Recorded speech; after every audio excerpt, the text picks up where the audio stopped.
فاسألوا أهل الذكر نتپوسو کا د علم والونا ان کنتم لا تعلمون کتاسو نپویگئی.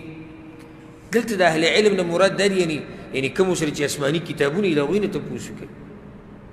لکه لاړ شي اعتراض کوونکو تپوسو کوي د یهودو نه چې د تاسو چې پیغمبران رالیږلی شي د انسانانو که نه و، لاړ شي تپوس ته وکوي. تپوس د نصاراو نه وکوي، د عیسایانو نه وکوي، تپوس د هغې نه پخواني چې کوم دي ټول نه وکوي که نه. و تاسو چې کوم پیغمبران راغلي د انسانانو که ملایکو. دلته مطلب دا دی. دې آیت سره بعض دا خبره کوي چې دې ځینې تقلید ثابتېږي. په دې باندې ما تفصیلي خبرې مخکې کړي دي، اوس پسې اشاره ورته کوم. کوم چې مقلدین دي او تقلید یې لازم کړی دی، واجب کړی دی، هغوی دلته دا شبهې پیش کړي. په اصل کې هغوی ځان په دې پوهېږي تقلید څه ته وایي، او د تعریف یې زه نه کوم. دا تعریف اتفاقي تعریف دی. د چا خبره منل بې دلیله دې ته وایي تقلید. او د تقلید د قلادین اخیستی شوی دی. قرآن کې هم راغلی که والقلائد، هغه څاروی چې غاړه کې څه پروتي، امیل پروتي، پټه پکې پرته وي. نو تقلید څه ته وایي؟ زیاده د تعریف خو دا یو سړي په خبره باندې عمل کول بغیر دلیل نه. و دې سوال الدین واضحه، لکه ته په خپله مرۍ کې پټه واچې او دا بیا پټه د مولوي صاحب په لاس کې ورکړي چې ته مې کوم ځای ته تاوی راتاوهه، زه به تا سره ګرځم راګرځم او زه به تا نه تپوس نه کوم چې ته چېرته ځې. دا تقلید دی. نحمده ونصلي على رسوله الكريم أما بعد فأعوذ بالله من الشيطان الرجيم بسم الله الرحمن الرحيم.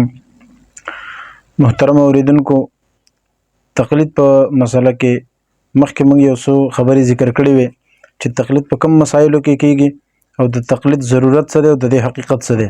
نو موږ ویلو چې تقلید په اجتهادي مسایلو کې کېږي او اجتهادي مسایل څو دي؟ 5. د دې نه علاوه په عقایدو کې یا په نورو شیانو کې تقلید دا نه کېږي. تقلید صرف په اجتهادي مسایلو کې کېږي، دې نه علاوه بل شي کې نه کېږي. مخکې به انشاءالله د دې نورو وضاحت موږ کوو. نو فی الحال دومره خبره په ذهن کې کېدی. نو نن به انشاءالله موږ د تقلید د لغوي او اصطلاحي معنی ذکر کوو. لغوي معنی څه ته وایي او اصطلاحي معنی څه ته وایي؟ چې کله یو لفظ راشي نو د هغه لفظ خپله معنی څه ده، دې ته وایي لغوي. او شریعت کې اسلام د هغې کومه معنی اخلي، د هغه نه څه مراد اخلي، څه مطلب اخلي، دې ته وایي اصطلاحي معنی. لکه مثال کې طور پر مونځ دی، نو مونځ دپاره عربۍ کې لفظ استعمالیږي صلات. نو صلات چې کوم دی دې ته په عربۍ کې د دې لفظ چې کوم خپله معنی ده هغه ده مثال دوا کول. نو او اصطلاحي او شرعي معنی څه ده؟ مونځ. هغه مونځ خو تاسو پوهېږئ چې څه شی دی. نو که یو سړی مثال کې طور پر لغوي معنی راواخلي او دا وایي چې یاره زه بس صرف دا دوا به کوم او کور کې به ناست یم، ځکه چې صلات معنی ده دوا دا خو زه کوم، نو مونځ نه کوم، نو دا خبره به څه شي غلطه، ځکه چې هغه لغوي معنی راواخیستله. حالانکه په شریعت کې لغوي معنی له اعتبار نه دی، بلکې شریعت د هغې څه معنی اخلي دې خبرې له اعتبار دی. نو شریعت چې دی د هغې کومه معنی اخلي اصل هغه ده. نو مونځ کې هم اصل، صلات کې هم اصل ټکی څه دی؟ مونځ. نو دا ضروري دی. نو اوس راځو تقلید ته. د تقلید چې کوم دی یو لغوي معنی ده یو اصطلاحي معنی ده. زمونږ مسله چونکې لغوي سره زمونږ کار نشته، زمونږ مقصد دی اصطلاحي. چونکې زمونږ دا نن بحث چې کوم دی یا تقلید دا موضوع چې کوم دی دې ته موږ د شریعت په نظر ګورو. نو چې د شریعت په نظر ورته ګورو نو موږ به د دې معنی هم هغه کوو چې کوم شریعت په اصطلاح کې او د شریعت په ژبه کې. نو لہذا لغوي معنی اول موږ واضح کړو، ځکه چې په دې باندې ډېر غیر مقلدین اعتراض کوي. لغوي معنی څه ده؟ لغوي معنی دا کشف اصطلاحات الفنون په صفحه نمبر 1178 کې جلد 2 دې کې بره لیکلي دي چې التقلید لغتا جعل القلاده فی العنق. تقلید لغت کې دې ته وایي چې قلاده په غاړه کې اچول. یعنې قلاده څه ته وایي؟ اوس د دې 2 معنی دي. یو معنی د پړی او رسۍ او بل د دې معنی د هار امیل. نو دا امیل معنی هم کول دا هم د دې معنی ده. او یو د دې معنی چې ده پړه یا پټه په غړۍ کې اچول. نو همیشه دا یاد وساتئ چې د دې دوه معنا ولې دي، ځکه چې په دې کې نسبت بدل شي. چې کله د دې نسبت انسانانو ته وشي نو به انسان خو په غاړه کې رسۍ یا پټه نه اچوي، بلکې انسان خو په غاړه کې څه شي اچوي؟ همیشه امیل اچوي. نو امیل کله سړی خپل غاړه کې اچوي، کله د بل په غاړه کې اچوي. لکه د دې مثال په حضرت بخاری شریف کې حدیث دی، حضرت عائشہ رضی الله تعالی عنها فرمایي انا فتلت قلائد هدي رسول الله صلی الله علیه وسلم ثم قلد بيدي ثم قلدها رسول الله صلی الله علیه وسلم بيديه. چې ما خپل رسول الله صلی الله علیه وسلم چې کوم څاروی یا غویا یا چې شی صحیح ده چې حج لیکله بوتللو قربانۍ دپاره، نو د هغې رسۍ چې کوم وه پړی هغه ما په خپل لاسونو جوړه کړې وه. صحیح ده. او بیا مې نبي علیه السلام ته ورکړله. دلته قلاید ټکی راغلی دی او نبي علیه السلام هم هغه په خپل لاس باندې ورواچو، نو دا قلاید دی. اوس دا د ځناور په غاړه کې اچولی شوی دی، نو دې ته به رسۍ وي. اچھا اوس همدغه ټکی په یو بل حدیث کې راځي. هلته حضرت عائشہ رضی الله عنها فرمایي کې عن عائشة رضی الله عنها انها استعارت من اسماء قلادة فهلكت، چې حضرت عائشہ رضی الله تعالی عنها عاریتن یو هار واخیستو، یو امیل ته واخیستلو، قلاده ټکی راغلی وګوره، نو فهلكت نو هغه ته بیا ورک شو. نو اوس دلته دا مانم کیږي هغه مانم کیږي چې دا تقلید ټکی کله موږ وویستو نو همیشه غیر مقلد د دې پټه معنا کوي، چې وایي د دې معنا خو دا ده چې پټه او پټه خو د سپي په غړۍ کې، نو تقلید چې کوم دی دا تاسو د سپو کار کوئ نعوذ بالله. نو موږ وایو چې دا که ته انسان وې نو د انسانانو معنا به دې کړی وې، ولیکن چونکې د سپو څه عادت هستی، د انګریزانو سپي م ټول عمر ساتلي دي، نو دغې د وجې تاسو فوراً ذهن کې د سپو والا معنا راځي. نو موږ د دې بېله بېله معنا ده، نو چې ته انسانانو ته کله منسوب شي، دا چې کله انسان ته منسوب شي نو بیا د انسانانو والا معنا وکړي، او چې کله ځناور ته منسوب شي نو بیا د دې ځناورو والا معنا پکار ده. نو لہذا دا فرق پکار دی. اوس راځو اصطلاحي معنی ته. اصطلاحي معنی د دې څه ده؟ اول د دې معنی به دا ذکر کو چې اصطلاح په شریعت کې، د شریعت په اصطلاح کې، یعنی شریعت تقلید څه معنی کوي هغه دا ده. همدغه کشف اصطلاحات الفنون صفحه 1178 کې قاضي اعلی تھانوي رحم الله هغه لیکلي چې التقلید اتباع الانسان غیره. تقلید دې ته وایي چې ته د یو انسان اتباع وکړي فيما یقول او یفعل، په هر هغه شي کې چې کوم هغه وایي یا کوم هغه کوي، کوم خبره چې هغه کوي یا کوم کار چې هغه کوي، په هغې کې ته د هغه اتباع وکړي. معتقد للحقیت، او د هغه د حق کېدلو اعتقاد ولري، یعنی ستا دا عقیده چې یاره دا خبره حق کوي، من غیر نظر الی الدلیل، اگر که دلیل ته دی نظر ونه کړي، یعنی دلیل پیش هم نه کړي. صحیح ده. صرف د هغه نه مسلې ته پوس وکړي. کأن هذا المتبع، لکه چې دغه متبع یعنی کوم سړي نه چې ته تپوس کې او کوم سړي چې ته اتباع کې، جعل قول الغیر او فعله قلادة فی عنقه، یعنی دا کوم سړي چې اتباع کوي د گویا چې داسې کار کړی دی چې د هغه دا خبره یا د هغه دا کار هغه د خپل د غاړې هار جوړ کړی، امیل جوړ کړی، په خپل غړۍ کې اچولی دی. من غیر مطالبه دلیل، او د دلیل مطالبه د هغه نه ونه کړي. دې ته وایي اتباع تقلید. یعنی مطلب څه دی چې ته د یو داسې سړي خبره چې د هغه په باره کې ستا ګمان چې دا ګمان مطلب اعتقاد د الفاظ راغلی دي چې عقیده دي چې یاره دا سړی به ما ته حق خبره کوي، ځکه چې مجتهد دی نو هغه به همیشه حق خبره کوي، چې حق خبره نه کوي هغه به مجتهد نه دی. امام صاحب رحم الله ټول امت منلی چې هغه مجتهد دی نو هغه حق خبره کوي. نو داسې سړي نه ته یو دلیل مطالبه ونه کړي او مسله ته تپوس وکړي، نو بلا مطالبه دلیل ته د هغه نه یو مسله واخلي او عمل پرې وکړي، دې ته وایي تقلید. همدغه وضاحت لګوندې مولانا اشرف علي تھانوي رحم الله الاقتصاد صفحه 10 کې کړی دی، او هغې کې دا لیکلی دی چې تقلید کہتے ہیں کہ کسی کا قول محض اس حسن ظن پر مان لینا. وایي تقلید دې ته وایي چې ته چا خبره محض په دې ښه ګمان باندې والې کہ یہ دلیل کے موافق بتلا دے گا، چې دا به ماته د دلیل موافق ماته خبره کوي، اور اس سے دلیل کی تحقیق نه کرنا، او هغه نه د دلیل تحقیق ونه کړي. صحیح ده. یعنی هغه نه ته د مسلې ته پوس وکړي لیکن دلیل مطالبه ته ونه کړي. دا نه چې دلیل ورسره نشته دی، دلیل ورسره شته دی، خو لیکن ته مطالبه د دلیل ونه کړي او بس صرف مطلق خبره ته پوس وکړي.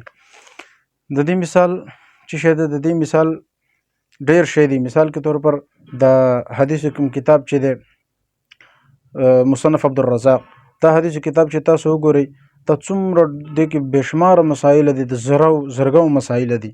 دغه مسایل چې ته وګورئ نو په دې کې داسې ده چې یو کس رالی صحابي نه مسلې ته پوس وکړو، صحابي ورته هغې جواب ورکړو، بس هغه لاړی.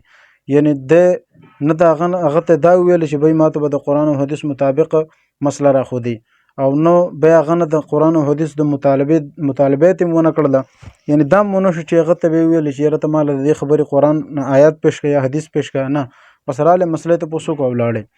همدغې ته تقلید وایي. او دا ولې ځکه چې هغه اعتقاد ده چې د صحابي ته چې زه کوم تپوس کوم دا به ماته دروغ نه وي، دا به ماته بلا دلیل خبره نه کوي بلکې مطالبه دلیل زه نه کوم لیکن دلیل سره به دی ماته خبره کوي. ټیک ده چې زه دلیل مطالبه د هغه نه کوم. همدغې ته تقلید وایي. اوس تقلید مختلف تعریفونه غیر مقلدین هم پیش کوي، هغې کې صرف یو تاسو ته پیش کوم. اکثر دا عبارت دو پیش کوي چې اخذ قول الغیر من غیر حجت، چې د بل چا خبره بغیر حجت اخیستل، یعنی بغیر حجت اخیستل وای بلا یعنی بے حجت بے دلیل خبره اخیستل دې ته تقلید وای. حالانکه دا ترجمه هم غلطه دو کوي.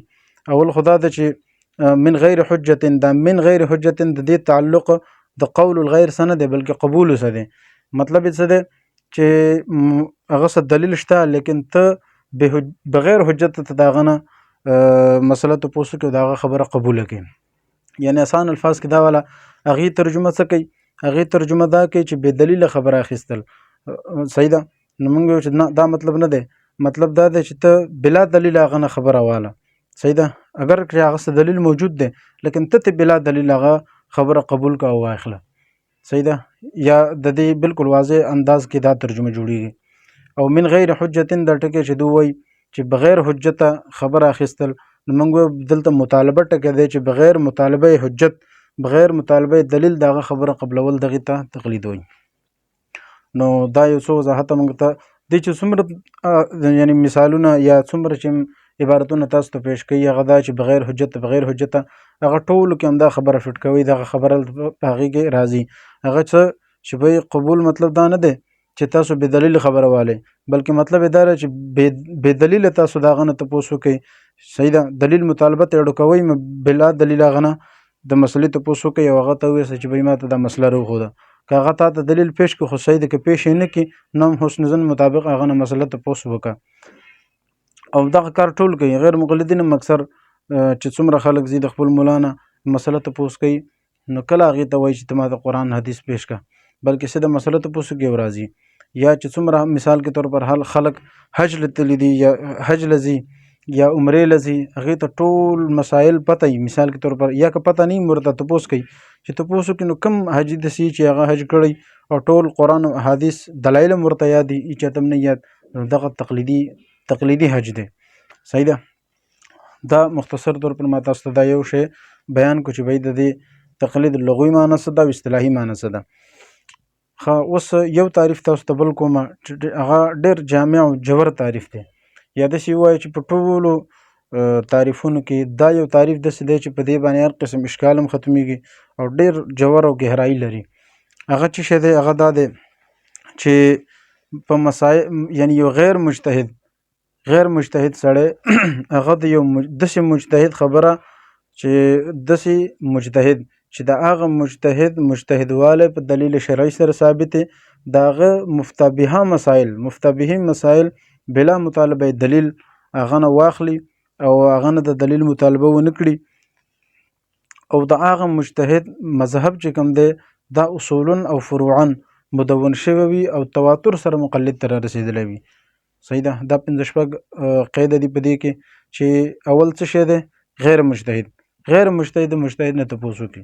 یو دا، دویم دا چې اجتهادي مسایلو کې ته تپوس وکړي، او دریم دا چې د داسې مجتهد نه چې د هغه مجتهدوالی په دلیل شرعي سره ثابت وي چې واقعي دا مجتهد دی، او بل دا چې هغه مجتهد د هغه مذهب چې کوم دی اصولا او فروعا مدون شوی وي، او بل دا چې تواتر سره مقلد ته رارسېدلی، او یو دا چې مفتبهي مسایل ته هغه نه واخلي او بلا مطالبه دلیل یې واخلي.